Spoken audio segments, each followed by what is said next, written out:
Playoff game, which is very much still in the cards with a losing record. Your team, though, Evan, played football on Sunday. Brock Purdy kicked the shit out of the Tampa Bay Buccaneers. And look, I mean, the Stay Hot guys were talking about Baker and if they would go Brock Purdy or they would what they could really do, the quarterback market following the season-ending injury to Jimmy G a week ago. As someone who just broke his foot in a very similar way to Jimmy G in September, when they were saying it was not a season-ending injury, I did the timeline matchup. I'm like, I'm going to call BS. There's no way. Let's just, first and foremost, they did say right away, they're like, Jimmy could maybe come back. No. And then I think the next day, right? They're, why can't I think? Not Adam Schefter, the other one for NFL Network. Ian Rappaport. Your boy is beat up from this. I might still be drunk. Ian Rappaport was like, no, this is a 3+ month thing. Like, yes, period. Like, this is not going to happen. But like, you guys, Brock Purdy was literally perfect. Yeah. Like, this is so weird for me because it's like you got the never-ending roller coaster, but you go from, oh, Jimmy, Trey breaks his foot, or ankle, season's over. And then Jimmy brings you right back and you're like, oh my God, we're going to the Super Bowl. And then he breaks his foot and you're like, oh God, the season's over. And then Brock Purdy comes in and is like literally out of 7 quarters, perfect. He is throwing passes that Jimmy can't hit. He's scrambling. He's hitting tight windows. Like, he looks like a little Brett Favre out there. It's insane.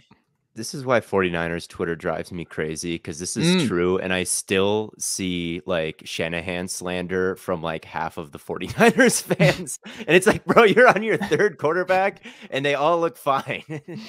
Well, I mean, like we could talk about this too, but I have, and I will always have issue with Kyle using Deebo as a running back like this. We don't need it anymore. Anything that he wants Deebo to do, Christian McCaffrey can probably do better. Like, Deebo's a fantastic receiver and should be used as such. Kittle has got 4 targets. Like I understand. There were so many people that were like, you play your best players. You play your best players. And I have completely of the mind that if you take the Deebo running element completely out of the game period, they still scored 35 points because having Christian McCaffrey, and if you look at the numbers since he's joined, the EPA on literally every single metric since he is gone from like the team was in the middle of the road to like the top 3, top 5 now. Like, Christian McCaffrey is the only thing we should be in a normal world talking about it as the 49ers, but because Brock Purdy is Mr. Irrelevant, last pick of the draft, it's a great story. It's getting so much attention, and it deserves to be so, right? Purdy versus Tom Brady, and he won, but it's got to be spoken of. Christian McCaffrey, what he has done for this 49ers offense, it might be what wins them a Super Bowl.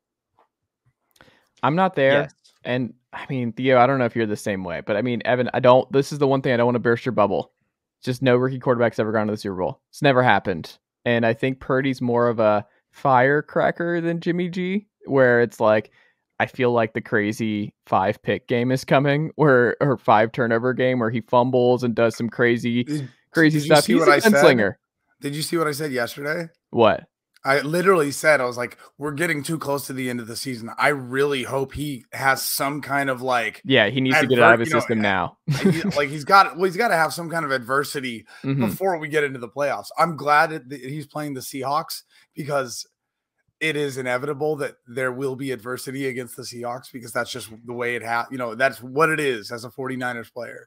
So I am glad, but like, they're about to go into the playoffs. They might actually get the number 2 seed. Yeah.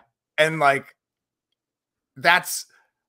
you don't want to figure your mistakes out. Cause like, all intents and purposes, Brock Purdy, and I wish my voice wasn't throttled so I could say this with passion, but like, he has been perfect. If you're in the trenches, like I am as a 49ers fan, you'll hear for the last 2 years, like, people constantly talk about Jimmy Garoppolo in a sense of, Kyle Shanahan cannot use the full extent of his offense because Jimmy can't make certain throws, even though he's made all of those throws this year. And Jimmy specifically is so limited that he's constantly making the wrong read, which professionals have looked at and said that's completely not the case. But either way, Brock Purdy comes in and he's scrambling, which Jimmy struggles with. He was throwing the ball away when he needed to, which Jimmy never did. And he's hitting these like deep shots. I think he was like 2 for 2 in the top. Like, if you look at the grid of throwing, he's just killing it on these deep balls that Jimmy has struggled with primarily. So it's like 49ers fans that don't like Jimmy, that have complained for years about Jimmy. It's like God gave them this quarterback that is Brock Purdy, because all he's done so far is do the things that people have complained about Jimmy the whole time. Now, how long will that last?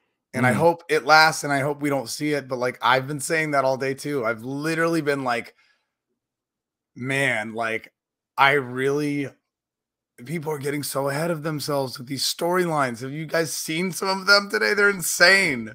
Well, also, who didn't have the NFC running through Jalen Hurts, Kirk Cousins, and Brock Purdy before the year? Like, who amongst us did not have those three being the three most important quarterbacks heading into the postseason, right, Theo? By the way, do you guys, before, real quick, Theo, because you are the Falcons fan, do you guys think that Kyle is the most comfortable he's ever been since Washington? Because finally he drafted the mobile quarterback in RG3, and then he gets injured and using his rushing ability, and then he has to go away, and then he finally gets to use Kirk Cousins, who was the quarterback he wanted all along. And then here we go, and he drafts Trey Lance, and he uses him like a truck battering ram, and he gets injured, and then finally he gets to use Brock Purdy, who he drafted late, and that's probably who he wanted all along. Yeah.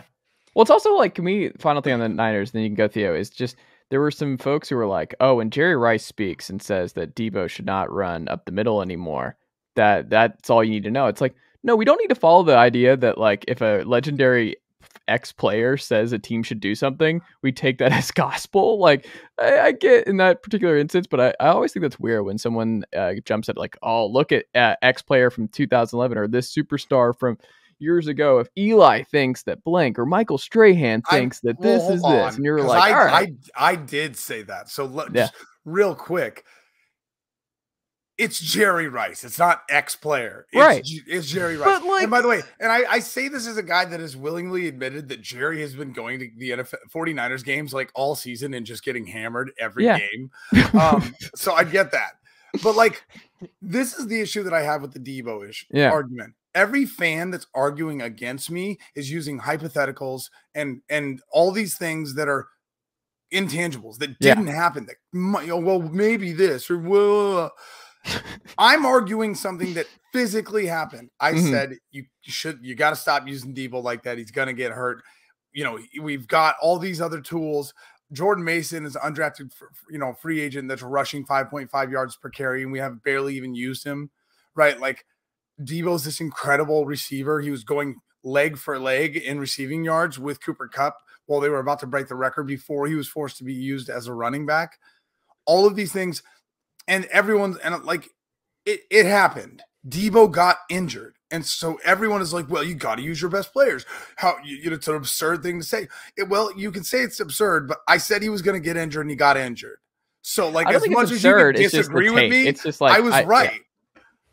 Like, why are you booing me? I'm right. It's a Hannibal Buress. But literally, like, people can disagree all day long, but the people that agree with me, we were worried that Deebo would get injured, and he did. And you're like, oh, well, it's just football. Like,